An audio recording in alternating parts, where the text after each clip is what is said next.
Hello my dear students, welcome करता हूं मैं भारत पंचाली और केमिस्ट्री गुरुजी अगेन आप सबका एक बहुत ही ज्यादा इंपॉर्टेंट वीडियो में। तो आज हमारा कोलिगेटिव प्रॉपर्टी का लेक्चर नंबर 2 है। बोर्ड्स 2024 के लिए हम लोग सॉल्यूशन चैप्टर कर रहे हैं, है ना। अभी बहुत सारी क्लासेस हो चुकी हैं और सॉरी बीच में गैप आ गया, रीजन सीयूईटी का एग्जाम आ गया था यार, और बीच में थोड़ी तबियत खराब हो गई थी, है ना। Come to the point. तो भाई कोलिगेटिव प्रॉपर्टीज इस चैप्टर का मोस्ट इंपॉर्टेंट टॉपिक है। 7 नंबर का ये चैप्टर आता है और कोलिगेटिव प्रॉपर्टी 100% आती है, मतलब कुछ ना कुछ करके क्वेश्चन आएगा ही आएगा। न्यूमेरिकल पूछे जाते हैं जनरली। आज भी मैं कुछ न्यूमेरिकल्स आपको करवाऊंगा इससे रिलेटेड। तो कोलिगेटिव प्रॉपर्टीज के पार्ट 1 में हमने बात की थी relative lowering in vapour pressure, elevation in boiling point. आज हम अगली दो कोलिगेटिव प्रॉपर्टी पढ़ेंगे, that is depression in freezing point and osmotic pressure. और कुछ क्वेश्चन आप लोगों से पूछूंगा, बढ़िया से नोट्स बना लेना, बहुत मजा आने वाला है क्लास में। और इस लेक्चर के नोट्स या फिर इसके अलावा जो भी क्लासेस के लिंक है वो आपको प्रॉपरली मिल जाते हैं टेलीग्राम चैनल पे। टेलीग्राम चैनल भी क्लास 12 बाय अनअकैडमी नाम से है, या फिर डिस्क्रिप्शन में आपको लिंक मिल जाएगा। टोटली फ्री ऑफ कॉस्ट सब कुछ उधर अवेलेबल होता है, तो आप लोग उसको भी उसमें जरूर सही बच्चे ज्वाइन कर लीजिए। और आगे बढ़ने से पहले आप लोग मुझे बताओ यार, कोलिगेटिव प्रॉपर्टीज किसे कहते हैं? कमेंट सेक्शन में जल्दी से बता दो कोलिगेटिव प्रॉपर्टीज किसे कहते हैं। तो कोलिगेटिव प्रॉपर्टीज में अगली कोलिगेटिव प्रॉपर्टी है हमारे पास डिप्रेशन इन फ्रीजिंग पॉइंट। क्या नाम है? Depression in freezing point. आप यहां पे आओ भैया, आपकी जरूरत नहीं है, आप बहुत जगह घेरते हो। हाँ, डिप्रेशन इन फ्रीजिंग पॉइंट। सबसे पहली बात तो यार आप मुझे ये बताओ कि फ्रिज किसे कहते हैं? फ्रिज होता है किसी सब्सटेंस का जम जाना। कोई सब्सटेंस लिक्विड स्टेट में था बट वो सॉलिड स्टेट में कन्वर्ट हो रहा है। डिप्रेशन इन फ्रीजिंग पॉइंट का मतलब क्या है कि जो फ्रीजिंग पॉइंट है वो डिप्रेस होता जा रहा है, फ्रीजिंग पॉइंट जो है वो कम होता जा रहा है। किसका फ्रीजिंग पॉइंट कम होता जा रहा है? सॉल्यूशन का। किसके कंपैरिजन में? सॉल्वेंट के कंपैरिजन में। और सॉल्यूशन में सॉल्वेंट में क्या डिफरेंस है? सॉल्यूशन के पास एक सोल्यूट आ गया, उस सोल्यूट की वजह से। सबसे पहले मैं आपसे बात करूं कि यार मुझे ये बताओ कि फ्रीजिंग पॉइंट किसे कहते हैं हम लोग? अगर आपसे एक छोटी सी बात पूछी जाए कि फ्रीजिंग पॉइंट किसे कहा जाता है? It is the temperature, it is the temperature at which vapor pressure of a liquid becomes equal to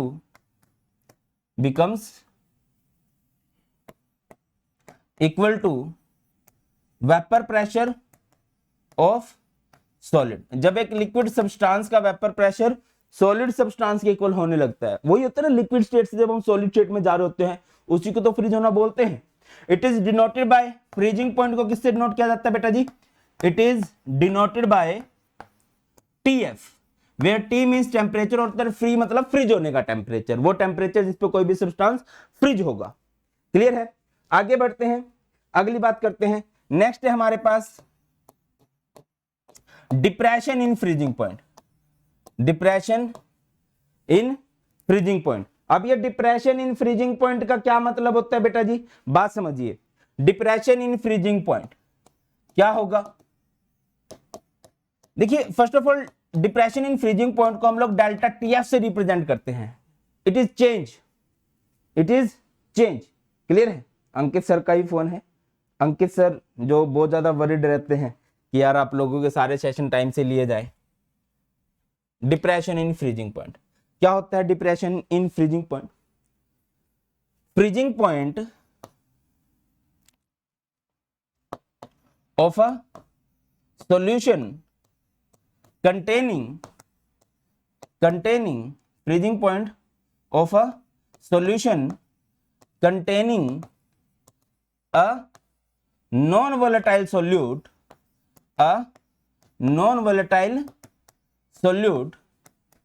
is always lower than freezing point of pure solvent, freezing point of pure solvent, and this difference in freezing point and this difference in freezing point is called, क्या बोलते हैं भैया इस difference को? is called depression in freezing point. इस difference को क्या बोलेंगे हम लोग? Depression in freezing point. Represent किससे करते हैं इसको?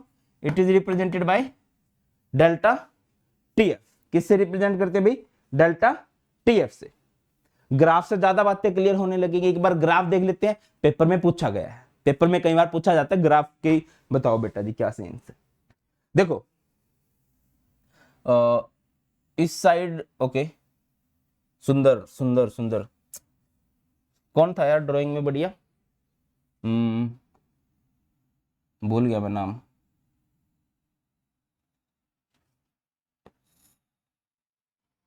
चलो इधर हम लोग वेपर प्रेशर लिख देते हैं, इधर हम लोग टेम्परेचर लिख देते हैं बेटा, ठीक है, समझिए। और इधर हमारे पास है,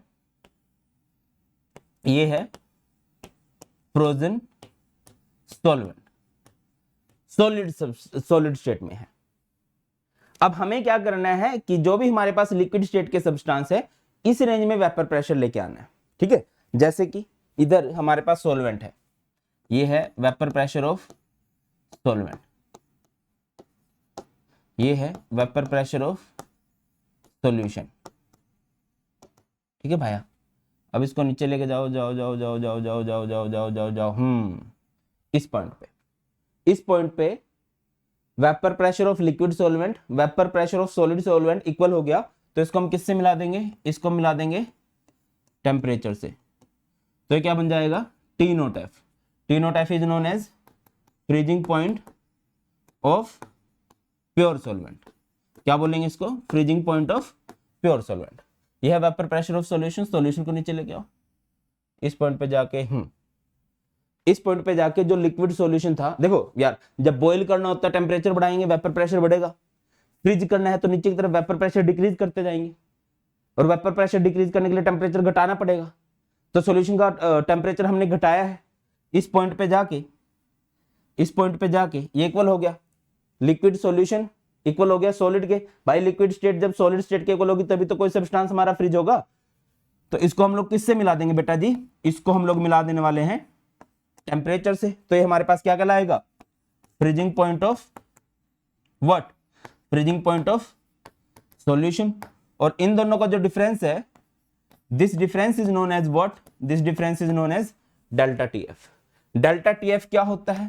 हायर में से लोअर माइनस कर देंगे, higher is T not F minus TF. यहां से भी क्वेश्चन बनेंगे और इवन स्टार्टिंग यहीं से होगी।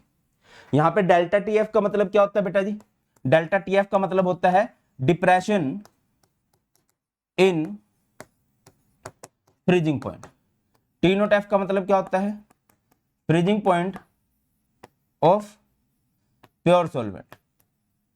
टीएफ का मतलब क्या होता है? Freezing point of solution. Clear है? ये हो जाएगा। ये ग्राफ एक बार अच्छे से देख लीजिए। हमने क्या किया, ये हमारे पास फ्रोजन सॉल्वेंट था, सॉलिड स्टेट में था सॉल्वेंट हमारे पास लिक्विड वाले थे। एलिवेशन एंड बॉइलिंग पॉइंट के ग्राफ याद होंगे ना? जब हम इनको ऊपर की तरफ ले जाते थे, एटमॉस्फेरिक प्रेशर के इक्वल हो जाता था, तो ये बॉइलिंग पॉइंट हो जाता था। जब हम इसको नीचे की तरफ लेके आएंगे तो ये क्या होगा? फ्रीज होगा। बॉइल करने के लिए टेम्परेचर बढ़ाना पड़ता था, फ्रीज करने के लिए टेम्परेचर घटाना पड़ेगा। नाम में ही सब कुछ है। एलिवेशन इन बॉइलिंग पॉइंट मतलब बॉइलिंग पॉइंट बढ़ेगा, डिप्रेशन इन फ्रीजिंग पॉइंट मतलब फ्रीजिंग पॉइंट घटेगा। क्लियर है? आगे चलते हैं। नेक्स्ट है हमारे पास देखो यार, बात कुछ ऐसे है। क्या बात है भाई? बात यह है कि एक्सपेरिमेंटली पता चला हमें, क्या experimentally it has been observe that, बहुत सारे एक्सपेरिमेंट किए तो पता चलता है, observe that depression in freezing point is directly proportional to molar concentration, is directly proportional to molar concentration। समझ में आती है बात? एलिवेशन बॉइलिंग पॉइंट की तरह है, बिल्कुल सेम, कि जैसे एलिवेशन इन बॉइलिंग पॉइंट भी डिपेंड करता था मोलर कंसंट्रेशन पे, वैसे ही डिप्रेशन इन फ्रीजिंग पॉइंट भी डिपेंड करता है किस पे? मोलर कंसेंट्रेशन पे बेटा जी। Delta T F is directly proportional to M, इसको हटाएंगे तो delta T F is equal to हो जाएगा K F M, where K F means क्या होगा, के एफ मीन्स होगा molar depression constant, molar depression constant, या फिर इसको दूसरा नाम बहुत पॉपुलर है मोलर डिप्रेशन कांस्टेंट के अलावा, ये नाम याद रखना आप लोगों ने, क्रायोस्कोपिक कांस्टेंट। एक ना फेमस वर्ड है, शायद आप लोगों ने सुना होगा, बायो वाले बच्चे बहुत सुनते हैं, cryo surgery. Cryo surgery related है फ्रीजिंग से, जब बहुत ज्यादा कम टेम्परेचर करके सुन किया जाता है ना बॉडी को, that is cryo surgery. Cryoscopic constant या फिर molar depression constant.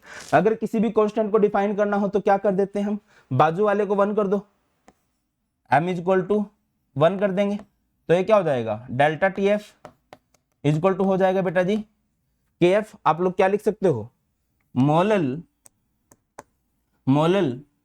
Depression constant is equal to what, is equal to depression in freezing point, depression in freezing point. कब, when molality becomes unity। अगर molality 1 हो जाए तो जो depression in freezing point है वो इक्वल हो जाएगा मोलर डिप्रेशन कांस्टेंट के या फिर क्रायोस्कोपिक कांस्टेंट के। और ज्यादा सर थोड़ी सी और मुश्किल सी डेफिनेशन बता दो, मुश्किल सी डेफिनेशन कर लो, मुश्किल नहीं है, ज्यादा सही है। M मीन्स होता है मोलैलिटी, M मीन्स क्या होता है, मोलैलिटी होता है, और मोलैलिटी का फॉर्मूला क्या होता है मेरे भाई, number of moles of solute by mass of solvent in kilogram, यही होता है। अगर इन दोनों को भी मैं 1-1 कर दूं तो बात बन जाएगी। आप लोग क्या लिख सकते हो, वो दोनों 1-1 कर दिए तब भी ये डेल्टा टी एफ किसके इक्वल हो जाएगा, डेल्टा टी एफ हो जाएगा बेटा जी के एफ के इक्वल। तो आप लोग क्या लिखोगे, K F is molar depression constant, molar depression constant is equal to, किसके इक्वल है भाई, is equal to depression in freezing point. कब, when मोलैलिटी बिकम्स यूनिटी पीछे हो चुका है, when 1 mole of solute, 1 mole of solute is dissolved in 1 kilogram of solvent बेटा जी। when 1 मोल ऑफ सोल्यूट जो है डिसॉल्व हो जाए 1 किलोग्राम ऑफ सॉल्वेंट के, तो मोलैलिटी 1 हो जाएगी, और जब मोलैलिटी 1 हो जाएगी तो ये दोनों इक्वल हो जाएंगे। आपसे कई बार मतलब क्वेश्चन पूछे जाते हैं, एक एक चीज से क्वेश्चन पूछे जाते हैं। अगली बात भाई, आपसे कोई पूछ ले क्या पूछ सकता है कोई, हाँ यूनिट ऑफ के एफ पूछा जा सकता है, यूनिट ऑफ के एफ। तो आपको पता है, क्या पता है, that delta T F is equal to होता है के एफ इंटू एम के, और एम को इधर ले जाओ, delta T F by m is equal to K F. तो यहां से यूनिट क्या बन जाएंगी, के एफ की। तो डेल्टा टी एफ टेम्परेचर की टर्म है, टेम्परेचर को जनरली आप केल्विन में लोगे, तो यहां से यूनिट बन जाएगी केल्विन पर मोलर, या फिर मोलैलिटी की दूसरी यूनिट, तो क्या हो जाएगा केल्विन। मोलैलिटी की यूनिट पता क्या होती है, मोलैलिटी की यूनिट होती है मोल पर केजी, इसको लेके जाओगे तो ये केल्विन केजी पर मोल। ठीक है बेटा, आई थिंक क्लियर होगा यहां तक, केल्विन केजी पर मोल। एक और जरूरी बात याद रखिए, कई बार आपसे पूछा जाता है कि के एफ की वैल्यू किस पे डिपेंड करती है, सोल्यूट पे डिपेंड करती है, सॉल्यूशन पे डिपेंड करती है, सॉल्वेंट पे डिपेंड करती है, या किसी चीज की अमाउंट पे डिपेंड करती है। अमाउंट वगैरह का कोई चक्कर नहीं होता, सॉल्वेंट का फर्क होता है। अगर आपने सॉल्वेंट वाटर लिया है तो वाटर के जैसी होगी, कुछ गिवन होती है वैल्यूज आपको, मोस्टली गिवन होती है, एक आध बार कैलकुलेट करनी हो सकती है, वो इजीली कैलकुलेट हो जाएगी, डोंट वरी। ठीक है, या फिर कहां डिपेंड कर सकती है ब्रो? हाँ, नेचर ऑफ सॉल्वेंट पे डिपेंड करती है, याद रखिए। तो आप लोग क्या लिखोगे? Value of KF depends upon, किस पे डिपेंड करती है? डिपेंड्स अपॉन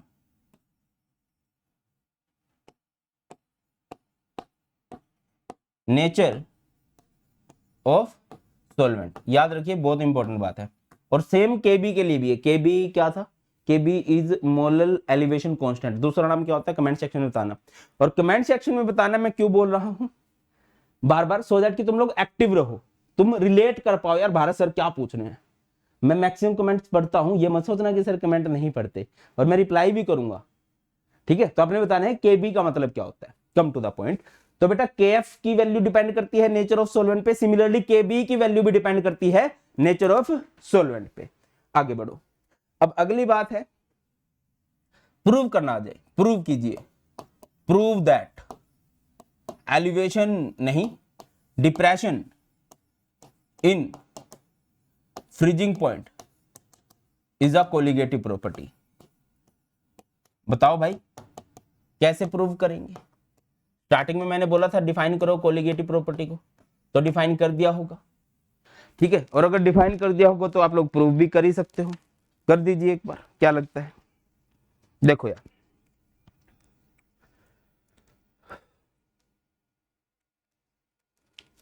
देखिए होता क्या है, कोलिगेटिव प्रॉपर्टीज किसे कहा जाता है? Those properties which depends upon number of moles of solute और अमाउंट ऑफ सोल्यूट। जो अमाउंट ऑफ सोल्यूट पे डिपेंड करती है, number of moles of solute पे डिपेंड करती है, मास ऑफ सोल्यूट पे डिपेंड करती है, उन्हें हम कोलिगेटिव प्रॉपर्टीज कहते हैं। जैसे आपको प्रूव करना आ जाए यार कोई बंदा इंडियन है, तो कैसे प्रूव करोगे? वो होता है ना, मीम चलते हैं, भाई बताओ ये इंडियन है बिना कुछ वो करे। तो कैसे बताएं भाई?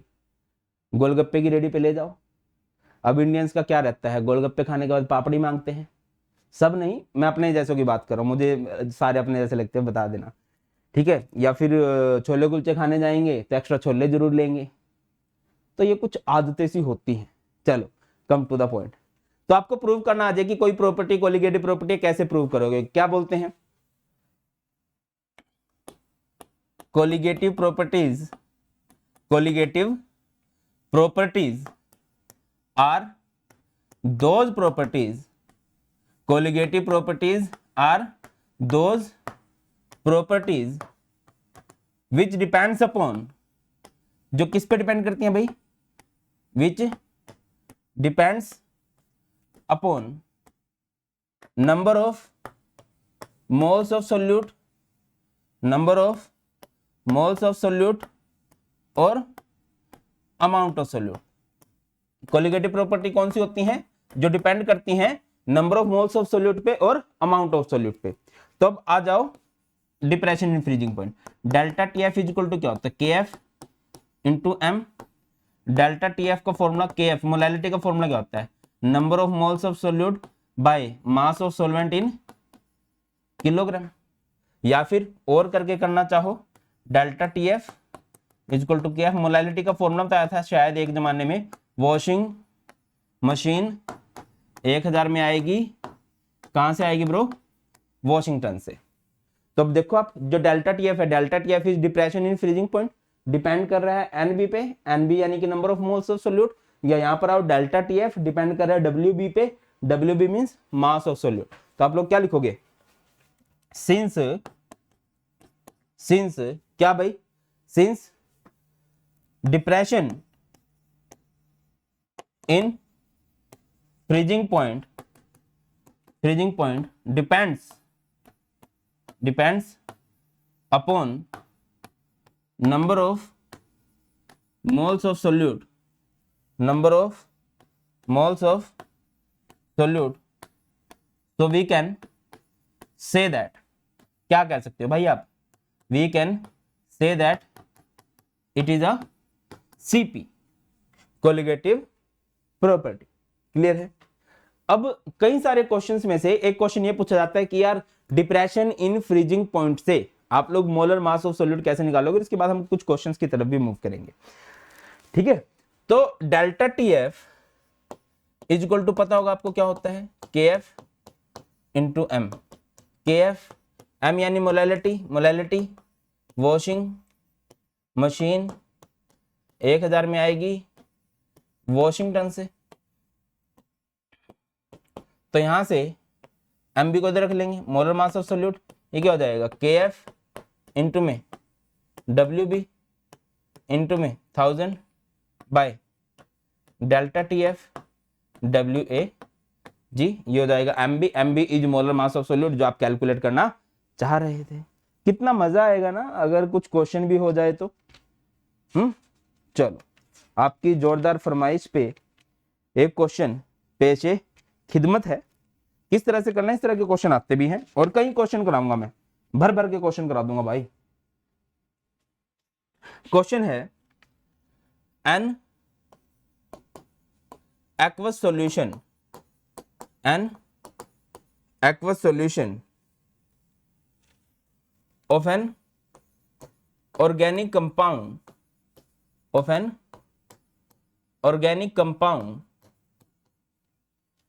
containing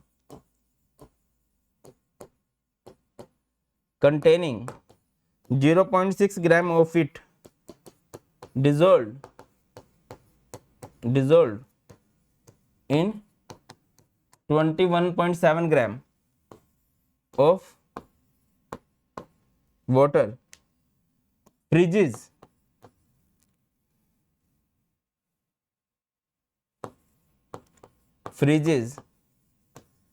at 272.187 Kelvin.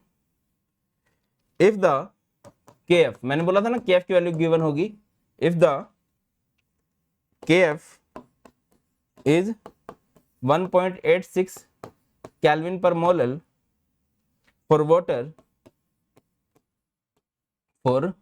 water which freezes at, कहां पर फ्रीज हो रहा है, 273 केल्विन पे, then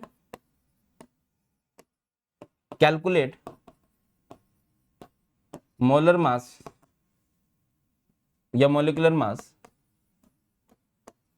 of organic compound. Organic compound का मोलिकुलर मास हमें कैलकुलेट करना है। बताओ भाई, ये हमारे पास क्वेश्चन है, आंसर करने जा रहे हैं। चाहो तो 1 मिनट पॉज कर लो, खुद से ट्राई कर लो, आपको दिया 1 मिनट का समय, जल्दी से पॉज करके खुद से ट्राई कर लीजिए। एक बार ट्राई कर लिया, पॉज करके ट्राई कर लो, कर लिया, मैं करवाने जा रहा हूं।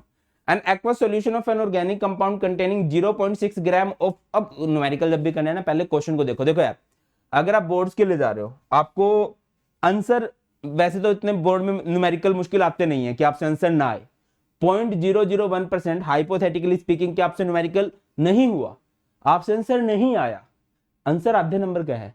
3 नंबर के क्वेश्चन में आपका वे मैटर करता है कि आपने वो किस तरह से रिप्रेजेंट किया है। तो प्लीज एक बार देख लेना कि हम करने किस तरह से जा रहे हैं। एन एक्वस सॉल्यूशन, तो देखिए डाटा निकालो यहां से, 0.6 gram of it dissolved in 21.7 gram of water, यानी कि यहां से मास ऑफ सोल्यूट हमें पता चल रहा है 0.6 gram, dissolved in 21.7 gram of water, यानी कि मास ऑफ सॉल्वेंट गिवन है और वो भी ग्राम्स में ही गिवन है 21.7 ग्राम।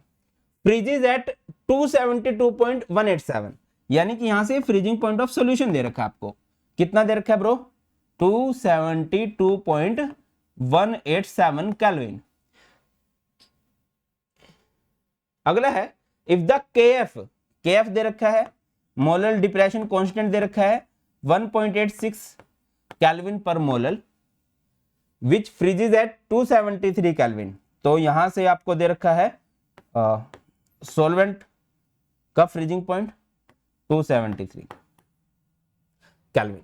अब यहां से आप जो सॉल्व कर सकते हो वो तो करो। सबसे पहले आई थिंक आप डेल्टा टी एफ, अच्छा बेटा जी एक चीज मैं शायद मिस कर गया, मैं चाहूंगा कि आप जब भी न्यूमेरिकल्स करने जाओ, वैसे तो मैंने पहले बोला है कि जब फिजिकल केमिस्ट्री करते हो, आप कोई भी चैप्टर करते हो, स्टार्टिंग के 2-3 स्टैंडिंग पेज छोड़ के रखो, तो सारे फॉर्मूलाज को एक जगह लिख लेना। जैसे मैं डिप्रेशन फ्रीजिंग पॉइंट के कुछ फॉर्मूलाज आपके सामने लिखता हूं, सबसे पहला फॉर्मूला आप लोगों ने क्या किया था, delta T F is T not F minus T F. Delta T F का जो दूसरा फॉर्मूला आप लोगों ने किया था वो था K F into m. Delta T F का जो तीसरा फॉर्मूला आप लोगों ने किया था वो था के एफ, और यहां से वॉशिंग मशीन 1000 में आएगी। कहां से आएगी भाई, वॉशिंगटन से। एमबी को उधर ले जाओ, तो ये क्या हो जाएगा, के एफ इंटू में डब्ल्यू बी इंटू में 1000 बाय डेल्टा टी एफ और ये डब्ल्यू ए जी। ठीक है, यही फॉर्मूलाज पुट होंगे और कुछ भी हमें करने की एक्स्ट्रा जरूरत है नहीं। तो यहां से करो, तो सबसे पहले डेल्टा टी एफ निकाल लेंगे। डेल्टा टी एफ क्या होगा, T F T not F minus T F. T not F कितना है 273, ये रहा फ्रीजिंग पॉइंट ऑफ वाटर है ना, कितना है 273 है, और माइनस करोगे 272.187, तो ये 0.000 मान लो, 7 0 minus 7 is 3, 9 minus 8 is 1, 9 minus 1 is 8। बस हो गया। तो यहां से फॉर्मूला लगा दो। हमें क्या कैलकुलेट करना है, मॉलिक्यूलर मास ऑफ सोल्यूट। तो क्या हो जाएगा, डेल्टा टी एफ का फॉर्मूला क्या होता है बेटा जी, डेल्टा टी एफ इज के एफ, एम यानी मोलैलिटी, वॉशिंग मशीन 1000 में आएगी। कहां से आएगी, वॉशिंगटन से। तो हम क्या करेंगे, एमबी को लेके जाएंगे। हम क्या कर देंगे बेटा जी, यहां से हम एमबी को उधर लेके चले जाएंगे, मोलर मास ऑफ जो सोल्यूट है उसको उधर ले जाएंगे। एमबी यहां से क्या होगा, के एफ इंटू में डब्ल्यू बी इंटू में 1000, और ये डेल्टा टी एफ और ये डब्ल्यू ए जी। इसके बाद तो पुट करना है यार, पुट कर दो। तो क्या हो जाएगा, के एफ की वैल्यू कितनी दे रखी है आपको, के एफ आपको दे रखा है 1.86। W B is mass of solute, कहां गया मास ऑफ सोल्यूट, ये रहा 0.6। डेल्टा टी एफ कितना दे रखा है, डेल्टा टी एफ आपने भी कैलकुलेट किया 0.813 इंटू में 1000, एंड मास ऑफ सोलेंट कितना दे रखा है, ये रहा 21.7। बेटा जी अगर आप यहां तक करके आओगे तो 3 में से 2.5 नंबर आपके पक्के हैं। इसके बाद आपको प्रॉपर आंसर करना चाहिए, ट्राई करो, मैथमेटिकल है। ठीक है, मेरा मैथ तो ऐसा ही है भाई, मैं आपको बता देता हूं। यहां से आएगा ये आपका फाइनल आंसर जो आने वाला है 63.26 ग्राम पर मोल। ऑनेस्टली बताना कितने बच्चों ने ट्राई किया था और कितने बच्चों का आंसर सही आया था। ये है हमारा पहला क्वेश्चन। क्लियर होता है, जल्दी से एक बार देख लीजिए, जल्दी से। किया किया, आगे बढ़े। एक क्वेश्चन है जो कि आया था 2015 में। देखो वैसे तो जितने मर्जी क्वेश्चन ट्राई कर लो, करने भी चाहिए आप लोगों को, है ना। मैं डीपीपी और प्रैक्टिस के लिए क्वेश्चन आपको भेज दूंगा, टेलीग्राम चैनल पे भेज दूंगा, आप लोग चेकआउट कर लेना। एक क्वेश्चन और देख लेते हैं हम लोग। देखो थोड़ा छोटा लिखता हूं सो दैट कि बाद में सॉल्व करने के लिए स्पेस बचे। Calculate the freezing point of solution. Question को ध्यान से समझना, और बढ़िया है यार, हर एक क्वेश्चन आपके हाथों से निकला होना चाहिए, तो कंफ्यूजन की जरूरत नहीं है। पहली बार कोई भी चीज मुश्किल लग सकती है, ह्यूमन नेचर है, जब तक नहीं करोगे तो मुश्किल लगेगा। बाकी मुझे बहुत उम्मीद है कि हम हर एक टाइप का क्वेश्चन कर लेंगे, फिर कोई भी चीज आपको मुश्किल नहीं लगेगी। चलो, calculate the freezing point of a solution containing 60 gram of glucose whose molar mass is 180 ग्राम पर मोल। गलत तो नहीं चला गया, बड़ी दूर चला गया मैं ये क्वेश्चन मतलब ये नहीं करा रहा था मैं, निचले वाला करा रहा था, बट ठीक है कोई बात नहीं, देख लेंगे। in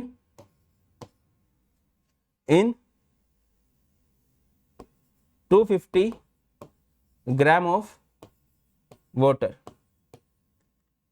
KF दे रखा है, KF फॉर वाटर आपको पता ही होगा, KF फॉर वाटर जो है कितना है। सबसे ज्यादा जो क्वेश्चन आते हैं ना वो डिप्रेशन इन फ्रीजिंग पॉइंट के आते हैं। 1.86 केल्विन केजी पर मोल बेटा। चलो 1 मिनट का समय दिया या 2 मिनट का समय, पॉज करके जल्दी से ट्राई कर लो, जल्दी से ट्राई कर लो कैसे करना है, फिर मैं करवाने जा रहा हूँ। 60 ग्राम है, 180 ग्राम पर मोल है, इंटू 50। चलो ठीक है, किया ट्राई। चलो आई थिंक सबने ट्राई कर लिया होगा, मैं करवाने जा रहा हूं इसको। देखो सबसे पहला है freezing point of solution containing 60 gram of glucose, यानी कि मास दे रखा है आपको, मास ऑफ सोल्यूट कितना दे रखा है ब्रो, 60 ग्राम। मोलर मास भी दे रखा है, अच्छे लोग हैं, 180 ग्राम पर मोल। मैक्सिमम डाटा दिया होता है भाई, तुम्हें सिर्फ पुट करना होता है, सिर्फ पुट करना होता है। अगर वो भी ना करो तो मतलब क्या करें। इन 250 ग्राम ऑफ वाटर, यानी कि मास ऑफ सॉल्वेंट दे रखा है आपको इन ग्राम्स, कितना दे रखा है 250 ग्राम्स दे रखा है बेटा जी। KF फॉर वाटर दे रखा है, KF कितना दे रखा है आपको 1.86 केल्विन केजी पर मोल। हमें क्या सोल्व करना है, हमें कैलकुलेट करना है freezing point of solution. Freezing point of solution क्या होता है, TF हमें सोल्व करना है, बट डायरेक्ट TF निकालने का कोई फॉर्मूला एग्जिस्ट नहीं करता, हमें पहले डेल्टा TF निकालना पड़ेगा। दिया होता तो अलग बात थी, बट सिंस डेल्टा TF नहीं दे रखा तो पहले हम डेल्टा TF निकाल लेंगे। तो यहां से हमारे पास आएगा डेल्टा TF। डेल्टा TF क्या हो जाएगा बेटा जी, KF इंटू में M इज मोलैलिटी, मोलैलिटी का फॉर्मूला वॉशिंग मशीन 1000 में आएगी, कहां से आएगी भाई, वॉशिंगटन से आएगी। KF कितना दे रखा ब्रो, देखो भाई KF आपको दे रखा है 1.86, मास ऑफ सोल्यूट कितना दे रखा आपको 60, molar mass of solute 180 into में 1000, मास ऑफ सोल्वेंट कितना दे रखा है, मास ऑफ सोल्वेंट कहाँ गया 250 है। आई थिंक सारा डाटा यही है हमारे पास, ठीक है। और ज्यादा अगर आप सुंदर सुशील करना चाहते हो तो डेसिमल हटा के अपॉन में 100 लगा दो। मुश्किल कैलकुलेशन मैं कर देता हूँ, 0 से 0 कैंसिल कर दिया, 25 फॉर द 100 कर दो, ये 3 पे चला जाएगा, ये 3 6 ये 62 पे चला जाएगा। 6 अब वो कर मत देना 25, फिर मुश्किल आएगा, उसको मल्टीप्लाई कर लो 62 इंटू 4, 4 दूनी 8, 6 दूनी 12। अरे भाई क्यों बेइज्जती कराते हो यार, वह ठीक है भाई में 100 है, यानी कि यहाँ से आ जाएगा 1.28 केल्विन। ठीक है, देख लेना यार कुछ गलत तो नहीं किया मैंने। 3 6 18, 3 दूनी 6, 6 3 18, 25। ठीक है ठीक है ठीक है ठीक है ठीक है, मेरे हिसाब से तो है ना। 4 दूनी 8, 4 6 24, हाँ यही कर दिया ना, 4 दूनी 8, 4 6 24। प्लीज मेरी तरह मत करना यार तुम लोग हैं। 24.8 केल्विन आ जाएगा। इसके बाद क्या करना है ब्रो, फॉर्मूला लगाना डेल्टा TF को दूसरे वाला। डेल्टा TF को दूसरे वाला फॉर्मूला क्या था, delta TF is equal to TF नहीं T0F माइनस TF। TF कितना होता है, कितनी गलतियां करूंगा मैं, 2.48। TF को इधर ले जाओ, फ्रीजिंग पॉइंट ऑफ सॉल्यूशन ये हो जाएगा T0F माइनस डेल्टा TF। तो यहां से क्या हो जाएगा, T0F कितना है, फ्रीजिंग पॉइंट ऑफ सॉल्यूशन कितना है, सॉरी प्योर सॉल्वेंट 273। अगर नहीं गिवन है तो 273, वरना कई बार 273.15 भी गिवन होता है, तो 273.15 भी कर सकते हो, 273 भी कर सकते हो। देखो वाटर का फ्रीजिंग पॉइंट कितना होता है, 0 डिग्री सेल्सियस होता है। अगर कैल्विन में करो तो 273 कैल्विन भी मान लिया जाता है, और बहुत बार 273.15 भी मान लेते हैं। अगर नहीं गिवन है तो 273 मान लेना, आप गिवन है तो 273.15, ठीक है, जो गिवन होगा वो, वरना 273 माइनस 2.48, मुश्किल कैलकुलेशन मैं कर देता हूँ, यह आएगा 2, यह आएगा 5, और आई थिंक 270.52 केल्विन आ जाएगा फ्रीजिंग पॉइंट ऑफ सॉल्यूशन। एक बार देख लीजिए बेटा, आई थिंक मुझे लग रहा है तुम्हारे दिमाग में आ गई होगी यार बात, है ना। क्या आ गया है, क्या आ गया है बोलो, आई थिंक क्लियर होगा। थोड़ा सा स्टेटमेंट को चेंज करते हैं, एक नए टाइप का क्वेश्चन करते हैं, और मैं चाहूंगा ये आप लोग खुद से करना, ठीक है, ये आप लोग खुद से करना। देखो मैं कितनी भी प्रैक्टिस करवा दूंगा, आपको खुद से प्रैक्टिस करनी ही पड़ेगी। एक क्वेश्चन खुद से ट्राई करना। चलो बिल्कुल डिट्टो इसी जैसे दे देता हूं, ठीक है। कैलकुलेट द ये होमवर्क है, calculate the freezing point of, अच्छा वो जो पिछला क्वेश्चन था ना ये वाला, ये 2018 में आया हुआ है सीबीएसई के अंदर, और ये जो क्वेश्चन है मैं अभी करवा रहा हूं ये 2015 के अंदर आया हुआ है, ठीक है। Calculate the freezing point of solution, freezing point of solution when 31 gram of ethylene glycol. Ethylene glycol एक एंटी फ्रीज सॉल्यूशन होता है। ये क्या बीमारी होती है सर, अभी करेंगे, चलो अभी पहले नोट कर लो। इथाइलिन ग्लाइकोल इसका फॉर्मूला होता है C2H6O2 is dissolved in 500 gram of water, dissolved in 500 gram of water. यहां पर आपको KF दे रखा है, KF फॉर वाटर, वाटर का ही आ रहा है बार बार, है ना। अगर यहीं पर बेंजीन होता तो 5.12 होता, वाटर का कितना होता है 1.86 केल्विन केजी पर मोल। ट्राई कर लीजिए आप लोग, और जिसका आंसर सही आएगा मैं उसको एक कमेंट को हार्ट दे दूंगा या फिर पिन कर दूंगा। क्लियर है, हो जाएगा बेटा जी। चलो आगे मूव करते हैं।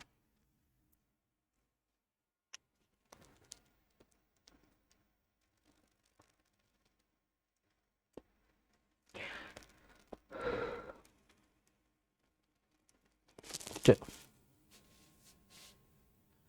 अब एक बात है, एंटी फ्रीज सॉल्यूशन किसे कहते हैं, anti freeze solution, anti freeze solution नाम से क्लियर है, एंटी फ्रीज जो फ्रीज ना होने दे।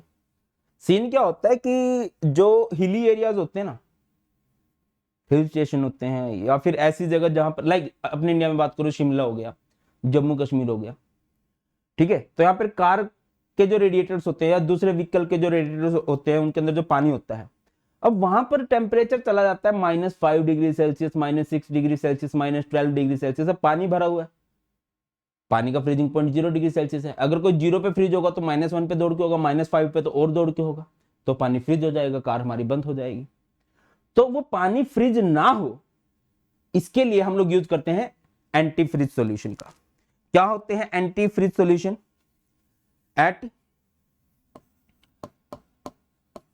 High altitudes, at high altitudes, water in car radiators or other vehicles freezes in winter season to avoid the freezing of water। Ethylene glycol किसे कहते हैं बताता हूं। जब लगातार 2 कार्बन हो और उन 2 कार्बन पे 2 OH भी हो, इसका आईपीएसी नेम होता है इथेन 1,2 डाइऑल, ठीक है, C2H4O2 अभी पीछे भी लिखवाया है, ठीक है। To avoid the freezing of water, ethylene glycol is used as antifreeze solution. ये एंटीफ्रीज सॉल्यूशन क्या करता है? This antifreeze solution decrease the freezing point of water। ये वाटर के फ्रीजिंग पॉइंट को और लोअर डायमंड तक लेके चले जाते हैं। मान के चलो कि ये लेके चले गए -20 डिग्री सेल्सियस तक, ठीक है। अब वैसे फ्रीजिंग पॉइंट कितना है, 0, बाहर का टेम्परेचर है -5 और वाटर का फ्रीजिंग पॉइंट 0 है, तो जो 0 पे फ्रीज हो रहा है -5 पे फ्रीज होगा। बट जैसे मैं उसमें इथाइलिन ग्लाइकोल ऐड करूंगा, वेरी स्पेसिफिक मुझे याद नहीं आ रहा, मैं -21 मान के चल रहा हूं, तो ये -20 तक अगर लेके चला गया तो -20 तक तो उधर टेम्परेचर नहीं जाएगा, ठीक है ना, तो ये फ्रिज भी नहीं होगा, वो वाटर नॉर्मल अपना लिक्विड स्टेट में एग्जिस्ट करेगा। क्लियर है। उसके अलावा अगर मैं बात करूं, salt like NaCl, CaCl2 are used to clear snow, है ना, स्नो को क्लियर करने के लिए यूज किया जाता है। जब बर्फ जम जाती है हिल स्टेशन के अंदर, हाई एल्टीट्यूड्स के अंदर, तो उसको पिघलाने के लिए ये भी वही काम करता है। और जैसे मैं NaCl ऐड करूंगा तो वो फ्रीजिंग पॉइंट को कम टेम्परेचर पे ले जाएगा। या फिर आपने मटका कुल्फी देखी होंगी, मटका कुल्फी में नमक डाला जाता, मटका कुल्फी में नमक नहीं डाला जाता, मटका कुल्फी बनाने के लिए जो साइडों में बर्फ होती है वो उसके टेम्परेचर को बहुत नीचे लेके चला जाता है, बहुत नीचे, तो एकदम से वो कुल्फियां जमना स्टार्ट कर देती हैं। तो ये है हमारे पास depression in freezing point. I hope आपको क्लियर होगा। और ऑस्मोटिक प्रेशर मेरा दिल था बट आज नहीं करेंगे, कल ही करवा दूंगा मैं, ठीक है। इसको अच्छे से करो, कुछ भी डाउट्स हो कमेंट सेक्शन में लिखो, सो दैट कि मैं अगली वीडियो में आपके डाउट्स क्लियर कर दूं। और लाइक करने को नहीं बोलूंगा, इट्स ऑन यू, बट एक रिक्वेस्ट करूंगा कि इसको अपने फ्रेंड्स के पास जरूर शेयर कर देना। कुछ क्वेश्चंस पूछे उनका आंसर कर देना।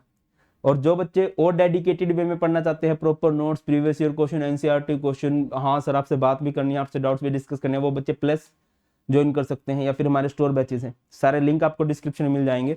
और आपको मैंने कई बार बताया है, कुछ याद रखो या ना रखो, एक चीज याद रखो, अनअकैडमी पे कभी भी कुछ भी एक्सेस करना है तो कोड यूज करना है BP Live, and BP Live means discount. चलिए बहुत जल्द मिलते हैं, ख्याल रखिए, God bless you all, please take care, जय हिंद।